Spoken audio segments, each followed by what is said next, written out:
이 CRPS 진단까지 나왔다고 하니까 깜짝 놀라게 된 거죠. 저희 영상을 자주 보시는 분들은 아실 겁니다. CRPS를 인정하게 되는 순간 그 손해배상금이 수억 원이 발생하게 된다는 것을요. 마찬가지로 수억 원의 배상금이 나가게 된 보험사에서 갑자기 의뢰인에게 채무보존제 확인 소송을 걸어옵니다.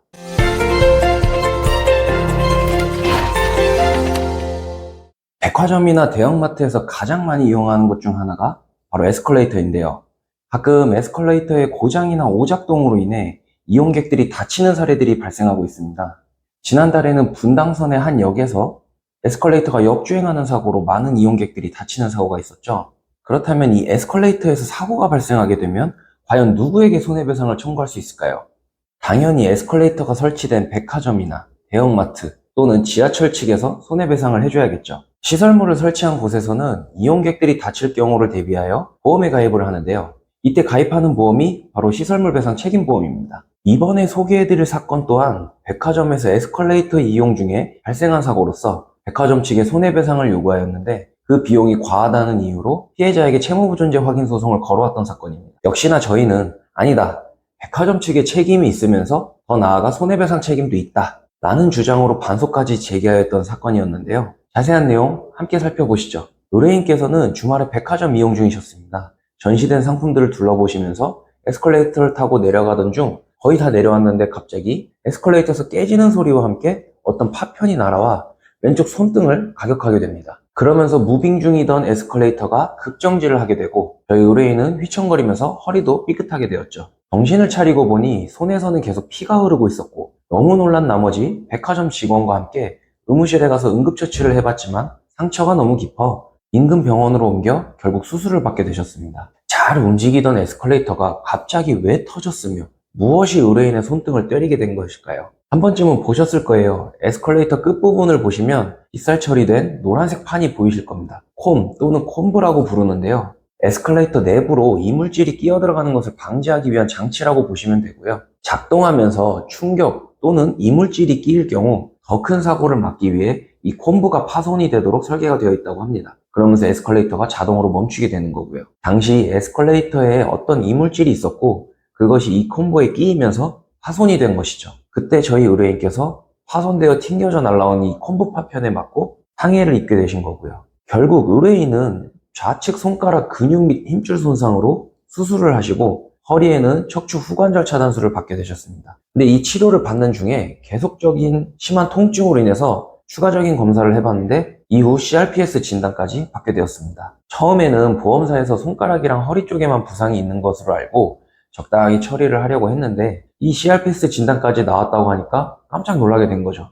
저희 영상을 자주 보시는 분들은 아실 겁니다. CRPS를 인정하게 되는 순간 그 손해배상금이 수억 원이 발생하게 된다는 것을요. 마찬가지로 수억 원의 배상금이 나가게 된 보험사에서 갑자기 의뢰인에게 채무보존제 확인 소송을 걸어옵니다. 참고로 이 사건은 2심까지 해서 판결난 사건인데 마지막 2심 결과 기준으로 해서 설명을 드릴 거예요. 보험사 측 주장을 보면요. 이 사고로 인해 CRPS 발생에 대해서 인정하기 어렵다. 혹 발생하였다 하더라도 피해자는 임신을 하여 적극적인 치료를 받지 않았기에 병을 더 악화시킨 것이다. 피해자에게도 책임이 있다. 백화점 내에 에스컬레이터는 관리 용역 계약을 체결한 회사가 따로 있으므로 우리는 손해배상 책임이 없다. 신체 감정에서 감정이가 맥브라이드가 아닌 AMA 기준으로 판단한 것은 인정할 수가 없다. 피해자의 소득 또한 인정하기 어렵다. 크게 이 정도로 볼 수 있는데 백화점을 이용하는 이용객들을 위해 설치한 에스컬레이터로서 당연히 이용객들이 불편을 겪지 않도록 수시로 주의를 하고 관리를 해야 할 의무가 있는 거죠. 이 CRPS는 경미한 외상에서도 발생할 수 있는 매우 희귀한 병이면서도 그 위험도나 결과의 중한 정도가 매우 높습니다. 그만큼 상당 기간의 향후 치료가 필요하므로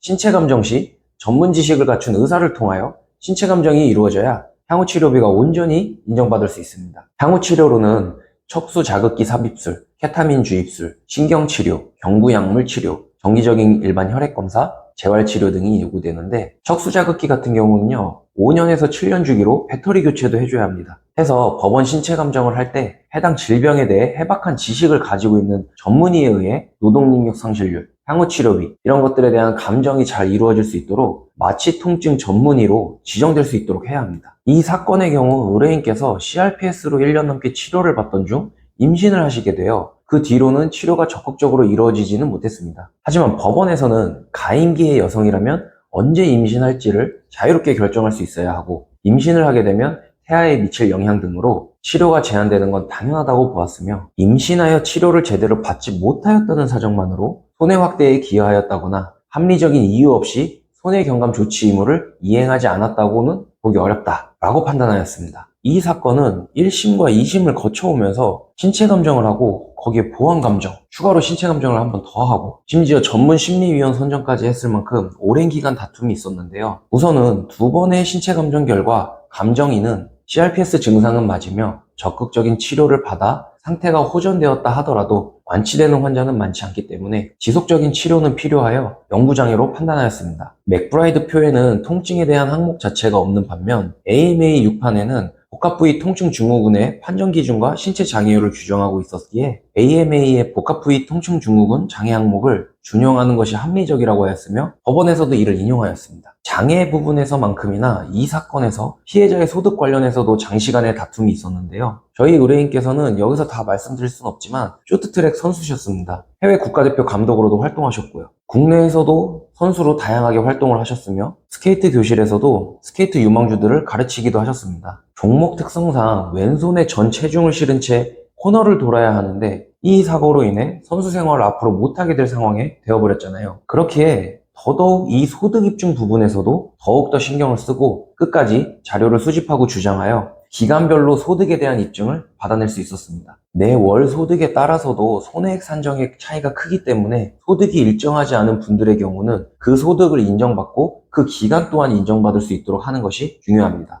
결과적으로 백화점 측에서 관리 소홀에 대한 책임은 인정되어 의뢰인의 손해가 발생되었다 하더라도 그로 인한 손해를 백화점 측에만 부담시키는 것은 손해의 공평분담이라는 손해배상의 이념에 어긋난다고 보고 배상 책임의 범위를 60%로 제한하여 손해배상금으로 2억 원을 배상하라는 판결을 받았으며 오랜 기간 법정 다툼으로 인한 지연이자만 해도 약 6천만 원 정도 받을 수 있게 되었습니다. 자, 이번 시간에는 백화점 내 에스컬레이터 사고로 손등의 부상 정도로만 그치는 줄 알았다가 이후에 추가적으로 발생된 CRPS 진단으로 추가적인 손해배상을 받게 되었고 그 과정에서 채무보증제 확인의 소를 방어하고 의뢰인의 소득까지 인정받을 수 있었던 사건에 대해서 살펴보았는데요. 저희 의뢰인께서도 선수로서의 생명이 끝나게 되어 정신적으로도 많이 고통스러우셨을 텐데 긴 시간 동안 지치지 않고 끝까지 버텨주셔서 함께 좋은 결과를 만들어내지 않았나 하는 생각이 듭니다. 저희 포유법률사무소는 교통사고, 보험, 산재, 모든 배상이나 보상에 대해서 전문적으로 사건을 다뤄오고 있으며 의뢰인의 소중한 자산과 신체이기에 더더욱 최선을 다하고 있습니다. 다음 시간에도 유익한 정보를 드릴 수 있도록 준비해서 돌아오도록 하겠습니다. 감사합니다.